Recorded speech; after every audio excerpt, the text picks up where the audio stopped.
नमस्कार दोस्तों, UP police constable और यूपी लेखपाल 2022 की भर्ती के लिए कुछ इंपोर्टेंट क्वेश्चनों को सॉल्व करते हैं, जिसके हम चैप्टर वाइज वीडियो अपलोड करते रहेंगे। पार्ट 1 में इसका बना चुके हैं। पार्ट 1 अगर जिसने नहीं देखा है तो डिस्क्रिप्शन बॉक्स में उसका लिंक दे रखा है, वहां से आप उस वीडियो को जरूर देख लीजिए। आइए देखिए, एक कर्मचारी की मजदूरी में पहले 40% की कमी कर दी गई तथा उसके बाद 50% की वृद्धि की गई। उसे कितने प्रतिशत की लाभ तथा हानि हुई? देखिए, सबसे पहले क्या किया है कि 40% की कमी कर दी गई है उसकी आय में, तो मैं ऐसे एरो नीचे लगा देता हूं। उसके बाद 50% की वृद्धि की गई है, तो ये इंक्रीज हो रही है उसकी, तो एरो को ऊपर लगा दीजिए। तो 40% का पहले फ्रैक्शन बनाइए आप। तो देखिए, 40% का फ्रैक्शन बनाएंगे तो इसका मतलब होता है 40/100। 40 इससे कट जाएगा 2 दूनी 4 और 2 पंजे 10, यानी कितना बनेगा 2/5 इसका फ्रैक्शन बनेगा। अब 50% का फ्रैक्शन बनाएंगे। 50% का मतलब क्या होता है 50/100। परसेंट का साइन हटाते हैं, नीचे डिवाइड करते हैं 100 का। 50 दूनी 100, यानी कि 1/2। ये दोनों के फ्रैक्शन बन गए।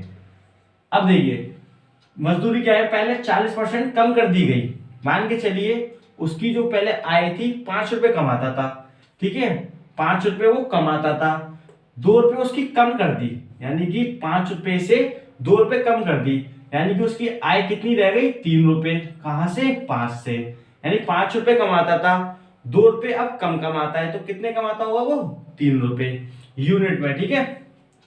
तथा उसके बाद उसकी 50% की वृद्धि। वृद्धि का मतलब पहले वो 2 रुपए कमाता था मान के चलो, तो अब 1 रुपया ज्यादा कमाने लग गया है यूनिट में, ठीक है। पहले वो 2 रुपए कमाता था, अब 1 रुपया ज्यादा कमा रहा है, यानी कि अब कितने कमा रहा है वो? 3। कहां से? 2 से, ठीक है। अब क्या करना है आपको, इन दोनों का मल्टीप्लाई कर लीजिए आपस में। ये आपकी न्यू वैल्यू है और ये आपकी पुरानी वैल्यू, यानी कि या तो आप इसको इनिशियल वैल्यू मान लीजिए, यानी कि मूल संख्या, और ये आपकी फाइनल वैल्यू, यानी कि जो आपको लास्ट में प्राप्त होकर बनी है, ठीक है। इन दोनों का मल्टीप्लाई करा लीजिए, कितना हो गया जी आपका? 3 तिया 9 और 5 दूनी 10, ठीक है। अब देखिए, पहले आपको 10 रुपए मिलते थे, अब आपको 9 रुपए मिल रहे हैं, यानी कि कम मिल रहे हैं कि ज्यादा हो गए? कम हो गए। 10 रुपए से 9 रुपए हो गए, कितने कम हो गए आपके? 1 रुपया कम हो गया। कहां से हुआ है? नीचे 10 से ही हो गया। आपको पूछा है कि लाभ हुआ हानि हुई, तो आपको देखिए 10 से 9 हो गया, तो सीधे सीधे 1 रुपए की आपको हानि हो गई यूनिट में, ठीक है। आपसे परसेंट में पूछा है तो मल्टीप्लाई क्या कीजिए, 100 का मल्टीप्लाई करा दीजिए। इसका इसमें आप डिवाइड देंगे तो 10% की आपको क्या हो गई है? हानि। जो हो जाएगा आपका इस क्वेश्चन का आंसर। नेक्स्ट क्वेश्चन देखिए, अनिल ने एक परीक्षा में 70% अंक प्राप्त किए, जिसमें प्रथम 3 विषयों में 73%, 65% और 68% अंक प्राप्त किए। तो बताइए चौथे विषय में उसने कुल कितने प्रतिशत अंक प्राप्त किए? तो देखिए, 4 सब्जेक्ट दे रखे हैं, पहला, फर्स्ट, सेकंड, थर्ड और फोर्थ, यानी कि 4 आपको सब्जेक्ट दे रखे हैं। सबसे पहले उसने हमसे कहा कि पहले सब्जेक्ट में उसने कितना प्राप्त किया? 73%, दूसरे में 65, तीसरे में 68%, तो चौथे में हमसे पूछा कितने परसेंट अंक प्राप्त किए हैं। टोटल उसने किया 70% अंक प्राप्त।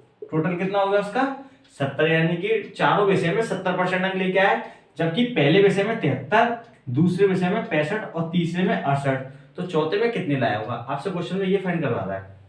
तो देखिए, यहां से देखिए 70 दे रखा है आपको, ये 73 है, ये इससे ज्यादा है कम है? ये इससे 70 से कितना ज्यादा है? ये 3 ज्यादा है, तो +3 लिख लीजिए। 70 से कितना ज्यादा है? 3 ज्यादा है, तो यहाँ पे +3। 70 से ये कम है ज्यादा है? कम है। कितना कम है? ये 65, 5 कम है, तो यहाँ पे 5 लिख लीजिए। 70 से देखिए, 70 से कितना ज्यादा था? 3 ज्यादा था इस वाले 70 से, ठीक है। अब इससे देखिए कम है ज्यादा है, तो ये इससे 5 कम है। नीचे वाला देखिए कितना कम है? ये 2 कम है नीचे वाला, ठीक है। ऊपर वाला 3 ज्यादा था, ये 70 से 5 कम है, ये 2 कम है। अब देखिए, इन तीनों को ऐड और माइनस कर लीजिए। ये माइनस के 7 हो गए, माइनस के 7 में से प्लस के 3 को अगर लेस करते हैं तो माइनस के 4 आता है। कितना? माइनस के 4। इन दोनों को ऐड करके प्लस के 3 लेस करोगे तो कितना आ जाएगा आपका? माइनस के 4। अगर आपका यहाँ पे माइनस में आ रहा है तो आप इसमें इसको जोड़ दीजिए, अगर आपका ये प्लस में आ रहा है तो इसमें से इसको घटा दीजिए। तो आपका तो अभी ये माइनस में आ रहा है, तो आपको इसमें क्या करना है? ऐड कर देना है 4। अगर आप 70 में जोड़ेंगे 4 तो कितना हो जाएगा 74%, यानी कि चौथे विषय में उसको कितना मिला है 74%। ये हो जाएगा आपका इस क्वेश्चन का आंसर। अगर यहाँ पे प्लस का सिंबल आता तो हम इसको इसमें से लेस कर देते यानी घटा देते, तो उसमें से घट के भी 74% आता। अब मैं आपको देखो डायरेक्ट कंसेप्ट से दिखा देता हूँ। ये तो मैंने आपको डायरेक्ट कर दिया। प्रत्येक विषय होता है, मान के चलिए 100 नंबर के 4 विषय होंगे, ठीक है। तो पहले विषय में उसने कितना प्राप्त कर लिया 73%, यानी 73। दूसरे में उसने कर लिया 65, तीसरे में उसने कर लिया 68, चौथे में आप x मान लीजिए, ठीक है। अब देखिए चारों को मिला के हो गया कितना, जिसका 400 टोटल। 400 का उसने कितना प्राप्त किया 70%। अगर आप 400 का 70% निकालेंगे तो 2 जीरो से 2 जीरो काट दिए 728, यानी कितना आ जाएगा आपका 280। तो देखिए इन तीनों को ऐड कर लीजिए, चारों को, इन तीनों को ऐड करेंगे तो 8 और 5 13 और 3 16 की 6 कैरी 1, 7 और 5 13 12 13 14 15 16 206, यानी 20 हो जाएगा। कितना हो जाएगा 206। तो ये प्लस में है, बराबर की दूसरी माइनस में चला जाएगा, माइनस में से 206 घटा दीजिए इसमें से, तो कितना हो जाएगा आपका 10 में से 6 गए 4, ठीक है। कितना बचा आपका 27, 27 में से 20 गए यानी कि 7। तो अभी आपका आंसर कितना आएगा 74%। आपको ऐसे करना है तो आप ऐसे कर सकते हैं, वरना डायरेक्ट तो आप देखिए बिना जोड़े घटाए सीधे आंसर आ गया इससे, तो आप इसको भी कर सकते हैं, ठीक है। नेक्स्ट क्वेश्चन देखिए, सुरेश ने एक परीक्षा में 60% अंक प्राप्त किए, जिसमें प्रथम 4 विषयों में 63%, 56%, 58 और 65% अंक प्राप्त किए। तो बताइए 5वें विषय में उसने कुल कितने प्रतिशत अंक प्राप्त किए। तो देखिए फर्स्ट, सेकंड, थर्ड, फोर्थ और 5, 5 सब्जेक्ट में उसके पास, तो टोटल तो उसने 60% अंक प्राप्त किया है। पहले में कितना किया उसने 63%, दूसरे में कितना किया 56, तीसरे में कितना किया 58 और चौथे में 65%, ठीक है। तो 5वें विषय में उसने कितने प्रतिशत अंक प्राप्त किए हमसे पूछा है। तो देखिए सिंपल सा क्वेश्चन है, 60 से कितना ज्यादा है 3 ज्यादा है, तो प्लस के 3 लिख लीजिए। ये 60 से कितना कम है 4 कम है, तो यहाँ पे 4 लिख लीजिए इस 60 से, ठीक है। ये 60 से कितना कम है 2 कम है, और ये 60 से कितना अधिक है 5 अधिक है। इन सबको जोड़ो और घटा लीजिए, कितना हो जाएगा जोड़ के घटा के देखिए, प्लस के 5 और प्लस के 3 8 हो गए, 4 और 2 माइनस के 6 हो गए। 8 में से प्लस के 8 में से और माइनस के 6 करेंगे तो कितना बचेगा आपके प्लस के 2 बचेगा आप पे, ठीक है। इन सबको ऐड करेंगे यानी 5 में से सॉरी तीनों 5 ऐड करेंगे 8 हो गया, 4 और 2 6 हो गया। 8 में से 6 घटाएंगे तो प्लस के 2 आएगा आपके पास। तो मैंने आपको बताया था अगर यहाँ पे प्लस आ जाए तो इसमें से घटा दीजिए, अगर माइनस आ जाए तो इसमें जोड़ दीजिए। अब प्लस का आ गया है तो इसमें से क्या कीजिए आप लेस कर दीजिए, कितना हो जाएगा 58%, यानी कि उसने 5वें विषय में क्या किया है 58% अंक प्राप्त किए। ये हो जाएगा आपका इस क्वेश्चन का आंसर। नेक्स्ट क्वेश्चन देखिए, एक परीक्षा में 35% अंक लाना अनिवार्य था। एक विद्यार्थी ने इस परीक्षा में 175 अंक प्राप्त किए और वह 35 अंकों से अनुत्तीर्ण हो गया। तो बताइए परीक्षा का पूर्णांक कितना है, यानी कि जिसमें से टोटल में से नंबर मिलते हैं वो पूर्णांक होता है। पास होने के लिए 35% अंक चाहिए। एक विद्यार्थी ने, एक स्टूडेंट है, उसने क्या किया है इस परीक्षा में 175 अंक प्राप्त किए हैं। कितने 175 अंक प्राप्त किए हैं, ठीक है। और वह 35 अंकों से फेल हो गया। अगर हम उसको ये 35 अंक और दे देते तो ये बच्चा पास हो जाता। तो आप क्या कीजिए उस 35 अंक को इसमें ऐड कर दीजिए। ये जो 35 अंकों से फेल हुआ है ना उसको आप इसमें ऐड कर दीजिए और देखिए कि पास होने के लिए उसको कितने अंक चाहिए।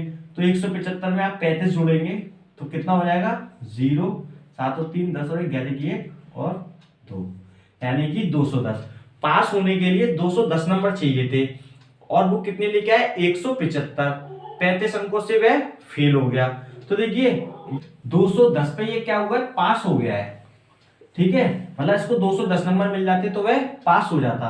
तो 210 जो वैल्यू है वो पास निकल गई और ये पास परसेंट दे रखा है आपको, ठीक है। तो ये पास परसेंट की वैल्यू इसके बराबर होगी, ठीक है। 210 किसके बराबर है इसके इक्वल है, यानी 35% के इक्वल कितना है 210। तो एक की बात करी जाए तो 210 बट्टे 35 इसके नीचे रख दीजिए, 1% की वैल्यू कितनी हो जाएगी 210 बट्टे 35। और हमको निकाल लिया 100% की वैल्यू, तो आप क्या कीजिए, इसमें 100 का मल्टीप्लाई करा दीजिए परसेंट निकालने के लिए, क्योंकि 35% की वैल्यू तो पास में है, 100% का क्या होगा पूर्णांक, तो 100% का आप इसमें मल्टीप्लाई करा दीजिए। ठीक है, 35 छिक्के 210 होता है। ठीक है, और इसमें इसका मल्टीप्लाई करेंगे यानी 600, तो इसका पूर्णांक कितना होगा 600, यानी 600 में से उनको ये नंबर मिले होंगे। नेक्स्ट क्वेश्चन देखिए, एक परीक्षा में 42% विद्यार्थी अंग्रेजी में पास हुआ, 58% विद्यार्थी गणित में पास हुआ, दोनों में मिलाकर कुल 30% विद्यार्थी पास हुआ, तो बताइए इस परीक्षा में कुल कितने परसेंट विद्यार्थी अनुत्तीर्ण हुआ, यानी कि फेल वाले विद्यार्थी आपसे पूछे जा रहे हैं। तो देखिए, एक परीक्षा में अंग्रेजी में यानी इंग्लिश में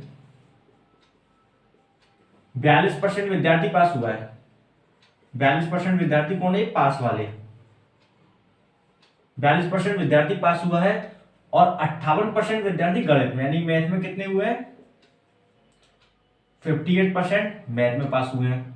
ठीक है, ये भी पास है, ये भी पास वाले विद्यार्थी हैं, और ये भी मैथ वाले पास वाले हैं। दोनों में मिलाकर कुल 30% विद्यार्थी पास हुआ, तो 30% दोनों में हुआ है, ये भी क्या है पास, 30% दोनों में पास हुआ है, ये भी पास हुए हैं, ये भी पास हुए हैं। तो देखिए एलिगेशन फॉलो करते हैं, तो केवल और केवल इंग्लिश में कितने पास हुए हैं, 42 में से आप 30 को लेस कीजिए, केवल और केवल इंग्लिश में कितने पास हुए हैं, 42 में से आप 30 लेस करेंगे तो कितना आ जाएगा 12, यानी हम पास वाले निकाल रहे हैं अभी। ठीक है, 42 में से 30 लेस करेंगे तो कितना आएगा 12। ठीक है, अब केवल और केवल मैथ में कितने पास हुए हैं, केवल मैथ में 58 में से 30 लेस करेंगे तो कितना आ जाएगा आपका 28। ठीक, केवल मैथ में कितने पास हुए 28, और दोनों में कितने हुए 30, दोनों में मिला के कितने हुए 30, यानी कि तीनों को ऐड कर लीजिए तो आपके टोटल पास निकल जाएंगे। ठीक है, 12 और 28 कितने हुए 40, 40 और 30 कितना हो गया 70, यानी कि 70% विद्यार्थी क्या हुए आपके पास। ठीक है, ये कितना हो गया 12 और 28 40, 40 और 30 कितना हो गया आपका 70, टोटल विद्यार्थी यानी पास कितने हुए 70%। तो आपसे क्वेश्चन ने पूछा फेल कितने हुए हैं, तो 100% में से आप क्या कीजिए 70% को लेस कर दीजिए, कितना आ जाएगा 30%, यानी कि 30% विद्यार्थी क्या हुआ आपके फेल हुए हैं। ये हो जाएगा आपका इस क्वेश्चन का आंसर। नेक्स्ट क्वेश्चन देखिए, एक परीक्षा में 65% विद्यार्थी अंग्रेजी में पास हुआ, 75% विद्यार्थी गणित में पास हुआ, दोनों में मिलाकर 15% फेल हुआ, तो बताइए इस परीक्षा में कुल कितने परसेंट विद्यार्थी पास हुआ। अब की बार मैंने यहाँ पे देखिए फेल कर दिया है, और इससे पहले वाले प्रश्न में पास थे वो। ठीक है, तो यहाँ पे दो विषय है, एक इंग्लिश है दूसरा मैथ। 65% विद्यार्थी अंग्रेजी में पास हुआ है, ये 65% है वो अंग्रेजी में पास हुआ है। 75% विद्यार्थी मैथ में पास हुआ है, ये भी पास वाला है, दोनों में मिलाकर कुल 15% फेल हुआ है। अब ये जो है बीच वाला ये फेल वाला दे दिया है, तो देखिए यहां भी पास है यहां भी पास है, लेकिन ये बीच में फेल है, तो सबसे पहले आपको क्या करना पड़ेगा उस सब्जेक्ट के फेल वाले निकालने पड़ेंगे। तो देखिए इसके फेल वाला निकालिए, 100 में से 65% पास है, तो फेल कितने होंगे 35% फेल हुए होंगे। अपने आप में कोई भी पेपर होता है 100% का होता है, तो इंग्लिश में वो 65% लेके आया, तो ये तो फेल वाले कितने लेके आएंगे 35% लेके आएंगे, यानी कि 65% पास पर है, तो फेल कितने पे हुआ होगा 35% पे। इसी प्रकार से मैथ में अगर 75% पास है तो फेल कितने पे हुआ होगा 25% पे। कोई भी पेपर अपने आप में 100% का होता है, तो 100 में से अगर आप 75 लेस करेंगे तो कितना बचेगा 25%। तो देखिए ये जो आपका फेल है और ये वाला फेल है और ये भी फेल है, तो आप फेल में से फेल को घटाइए और आपके फेल निकल जाएंगे टोटल की कितने लोग फेल हुए हैं। ठीक है, 35 केवल और केवल इंग्लिश में कितने फेल हुए हैं, 35 में से 15 लेस कीजिए कितना बचेगा आपका 20, यानी कि 20 आपके किस में फेल हुए हैं केवल और केवल इंग्लिश में, प्लस 25 में से 15 लेस कीजिए कितना बचा आपके पास 10, केवल और केवल मैथ में कितने फेल हुए हैं 10। ठीक है, दोनों में कितने फेल हुए हैं 15, सबको ऐड कर लीजिए आप, 20 और 30, वो 20 प्लस 10 30 और 15 कितना होगा आपका 45, यानी कि फेल कितने हो गए आपका 45% तो फेल हो गए आपके। तो पास कितने हुए होंगे, हर वैल्यू अपने आप में 100% होती है, तो 100 में से आप 45 घटा दीजिए, कितना बचेगा आपके पास 55%, यानी कि 55% आपके कितने होंगे, पास हो गए। क्वेश्चन आपसे पूछ रहा था कि कितने विद्यार्थी पास हुए हैं, तो 55% विद्यार्थी आपके। नेक्स्ट क्वेश्चन देखिए, एक प्रश्न पत्र में कुल 200 प्रश्न है, एक विद्यार्थी ने प्रथम 100 प्रश्नों के 75% सही जवाब दिए, तो अंतिम प्रश्नों के कितने % सही जवाब दे कि यदि उसने इस परीक्षा में 70% अंक प्राप्त किया हो। तो देखिए टोटल प्रश्न कितने हैं, टोटल क्वेश्चन है आपके 200 प्रश्न है, एक विद्यार्थी ने प्रथम 100 प्रश्नों के 75% सही जवाब दिए। तो देखिए यानी 100 प्रश्न यहाँ आए और 100 प्रश्न यहाँ आए, यानी पहले हो गए और ये अंतिम 100 प्रश्न हो गए। तो प्रथम 100 प्रश्नों के 75% सही जवाब दिया, तो इसका आप क्या कीजिए 75% निकाल लीजिए प्रथम 100 का, तो कितना आएगा आपका 75 ही आ जाएगा, यानी कि पहले 100 प्रश्नों में उसने कितना प्राप्त किया 75, तो अंतिम प्रश्नों में यानी कि इनमें कितना % सही जवाब दिया यदि उसने इस परीक्षा में 70% अंक प्राप्त किया हो, यानी टोटल का उसने क्या किया है 70% अंक प्राप्त किया है इस टोटल का। इसका निकाल लीजिए कितना हो जाएगा 7 दूनी 14, यानी कि टोटल यानी कि उसका कितना आया है 7 दूनी 14, 140 प्राप्त किया है। टोटल नंबर उसने 140 प्राप्त किए 200 में से, पहले 100 नंबरों में से 75 ले आया, तो पहले 100 नंबर में से 75 इसमें से घटा दीजिए आप, क्योंकि टोटल तो 140 लेके आए, तो पहले 100 प्रश्नों में से वो कितने लेके आए 75, तो अंतिम 100 के हमारे निकले आएंगे, तो यानी कि पहले 100 प्रश्नों के इसमें से घटा लीजिए 75 नंबर घटा लीजिए, 10 में से 5 गए 5, 13 में से 7 गए, कितना बचेगा आपका 6, यानी कि 65%, यानी कि 65 जो अंतिम प्रश्न है 100 उसमें इसने कितना प्राप्त किया है 65 अंक प्राप्त किया है अंतिम में 65, कहां से 100 में से, परसेंट निकालने के लिए मल्टीप्लाई 100, यानी कि आप वैसे भी कितना आ जाएगा इसका 65%, यानी अंतिम प्रश्नों में उतना कितना प्राप्त किया 100 में से 65% अंक प्राप्त किया है। दोस्तों अगर आपको हमारी वीडियो पसंद आए तो इसको लाइक कीजिए, शेयर कीजिए, सब्सक्राइब कीजिए और बेल आइकन पर क्लिक करना बिल्कुल ना भूलिए, ताकि आपको हमारी न्यू वीडियो की अपडेट सबसे पहले मिल सके।